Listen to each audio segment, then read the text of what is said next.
Blue star எந்த இடத்துல இருந்து ஆரம்பிக்கிறதுன்னு தெரியல. நண்பர் ரஞ்சித் பிரதர்ல இருந்து ஆரம்பிக்கணும்னு ஆசைப்படுறேன். அட்டகத்தி வெங்கட் பிரபு அண்ணன் ஒரு நாள் வந்து ஒரு படம் February 2012 February 17th ரிலீஸ் ஆகக்கூடிய ஒரு படம். பிப்ரவரி ஒரு 10 தேதி ஒரு 5ஆம் தேதி 6ஆம் தேதி வாக்கில் இந்த படத்தை வந்து பாருங்கன்னு ஸ்டுடியோவில் இருக்கும் பொழுது சொல்லியிருக்காரு. அப்போ ஞானவேல் சார் நான் எல்லாம் போய் படம் பார்க்குறேன். இன்னைக்கு வந்து உலகம் பூரா நண்பர் ரஞ்சித்துக்கு அவ்வளோ ரசிகர்கள் இருக்காங்க.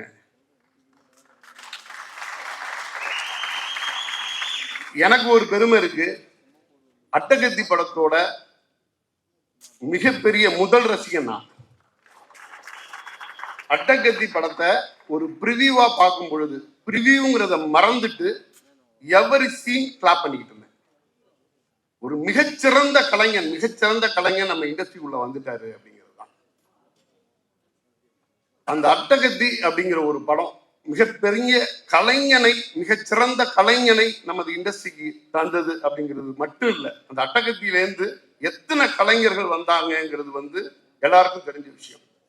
அதுல பங்கு பெற்ற அத்தனை பேருமே பிற்காலத்துல மிகப்பெரிய கலைஞர்களாகவும் மிகப்பெரிய ஜாம்பவன்களாகவும் மட்டும்தான் இண்டஸ்ட்ரியில இருந்தாங்க. அந்த அட்டகத்தி February 17th ரிலீஸ் ஆக இருந்த அட்டகத்தி படம் ஸ்டுடியோரி நிறுவனத்தால வாங்கப்படுது. வாங்கிட்டு படம் வந்து February 17th ரிலீஸ் பண்ணல. அந்த படத்தை மிகச்சரியா கொண்டு போய் சேர்க்கணும் அப்படிங்கிறது வந்து ஒட்டுமொத்த குழுவோட எண்ணம் ஆயிடுச்சு. ஏன்னா மிகப்பெரிய அந்த படம் வாங்கினதுல மிகப்பெரிய விமர்சனங்கள் என்னன்னா, அந்த படத்தை வந்து எனக்கு என்னன்னா ஃப்ரேம் பை ஃப்ரேமா ரசிச்சு பார்த்துட்டு இருப்பேன். நானும் தலையும் கிட்டத்தட்ட அவ்வளவு பேசிட்டு இருப்போம். அப்போ வந்து ஃப்ரேம்ல இந்த ஃப்ரேமை எடிட் பண்ணலாமா அப்படின்னா நான் தான் போய் உட்காந்துட்டு இந்த ஃப்ரேம் எடிட் பண்ண முடியாது அப்படின்னு சொல்லி பேசிட்டு இருப்பேன். அப்போ அந்த படம் பார்த்துட்டு வெளியில வந்தோடனே நான் வந்து தலைவரை கட்டி பிடிச்சிட்டு ஒரு மிகச்சிறந்த படத்தை கொடுத்துருக்கீங்க, மிகச்சிறந்த காதல் திரைப்படம், மிகச்சிறந்த அரசியல் திரைப்படம் அப்படின்னு என்ன சொல்றீங்க அப்படின்னாரு. கிட்டத்தட்ட ஒரு 1/2 மணி நேரம் அட்டகத்தி திரைப்படத்தை காதல் திரைப்படமா பார்த்தா அந்த ஆங்கிள் பார்க்கலாம், ஒரு அரசியல் திரைப்படமா பார்த்தா ஒரு அரசியல் திரைப்படமா பார்க்கலாம். அப்போ அந்த படம் வெளியானதுக்கு பிறகு நிறைய அந்த படம் வெளியாகிறதே வந்து எப்படின்னா August 15th தான் படம் ரிலீஸ் ஆகுது. அந்த பீரியட்ல நிறைய நானும் அவரும் பேசிட்டே இருப்போம். படத்தோட பாடல்கள் வெளியீடாகுது. வெளியானோன்னா பட்டி தொட்டி எல்லாம் அந்த பாட்டு வந்து ஆசை ஒரு புல்வெளி வந்து அவ்வளவு பெரிய ஹிட். அந்த நிறுவனம் வந்து அந்த படத்தை வந்து அந்த அளவு எடுத்துட்டு போகணும்னு ஒரு சேனலை ஓப்பன் பண்ணாலே அட்டகத்தியோட விளம்பரம் தான் வந்து நிற்கும். தலைவா, தமிழ்நாடு பூரா உலகம் பூரா அட்டகத்தி உங்களோட படைப்பு வந்து அங்க நிக்குது அப்படின்னப்ப அவர் வருத்தத்தோட ஒரு விஷயம் சொன்னாரு. உங்களுக்கு தெரியாது, நான் பிறந்த ஊர்ல பல இடங்கள்ல டிவி பார்க்கறதே நிப்பாட்டிட்டாங்க கடைசி ஒரு வாரமா. என்னோட படத்தோட பாடல்களையும் இதையும் திரும்ப பார்க்க முடியாம அப்படின்ற மாதிரி சொல்லிட்டு இருந்தாரு. அதுக்கு பிறகு இந்த படத்துக்கு பிறகு மெட்ராஸ். அப்போ நானும் அவரும் நிறைய விஷயங்கள் பேசிக்கிட்டு இருக்கோம். பேசிக்கிட்டு இருக்கும்போது ஒரு விஷயம் நான் வந்து அவர்கிட்ட சொல்லியிருந்தேன். நிறைய இப்போ ஒரு மெட்ராஸ்க்கு பிறகு ஒரு சின்ன திரைப்படம் பண்ணுவோம், ஒரு அரசியல் ரீதியான திரைப்படம் தான் அது. நான் தயாரிப்பாளர், நீங்க தயாரிப்பாளராக, நான் இயக்குனராக இருந்துட்டு பண்ணித்தரேன், எனக்கு பைசாவெல்லாம் விஷயம் இல்லை அப்படின்னு சொல்லி பேசிட்டு இருக்கும்போது நாங்கள் அப்போ பேசிட்டு இருக்கும்போது அவரோட வந்து எனக்கு வந்து ஒரு மிகப்பெரிய அவர் கலையை வந்து நான் ரொம்ப ரசிச்ச ஒரு காதலன்.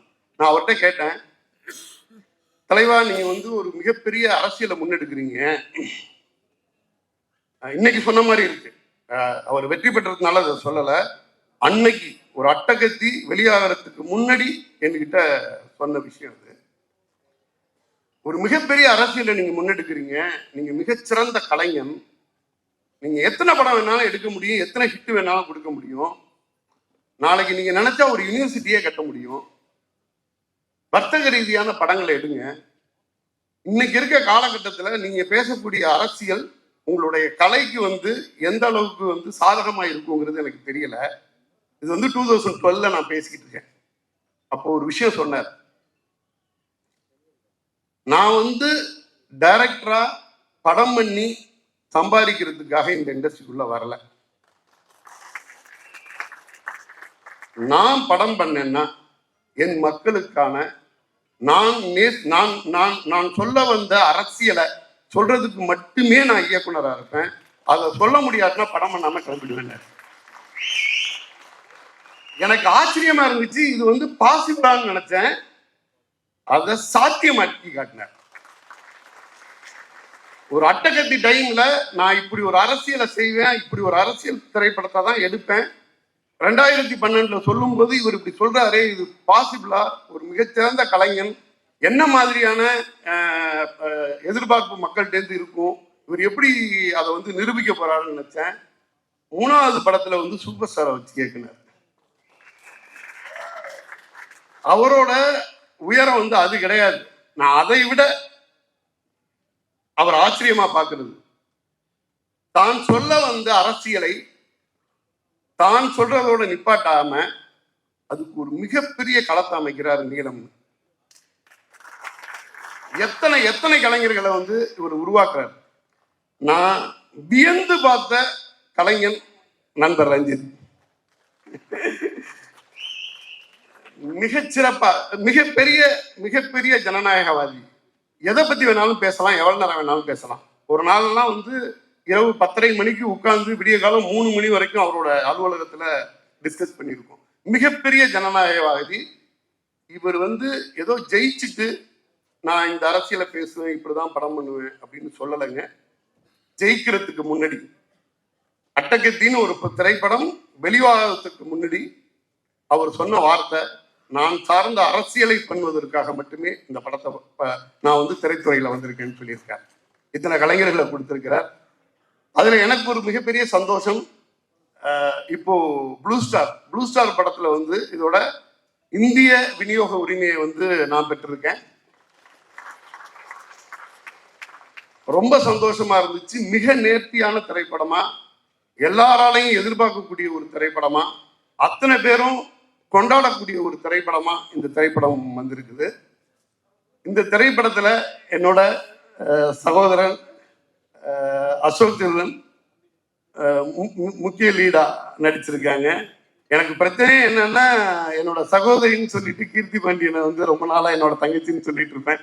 ரொம்ப நாளா தம்பின்னு சொல்லிக்கிட்டு இருந்த அசோக் செல்வன், அவங்க 2 பேரும் இப்ப மேரேஜ் ஆயிட்டாங்க.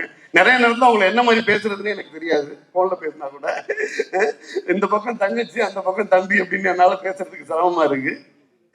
ஒரு மாதிரி அவ்வளோ பேஷனேட்டான ஹீரோ அண்ட் ஹீரோயின்.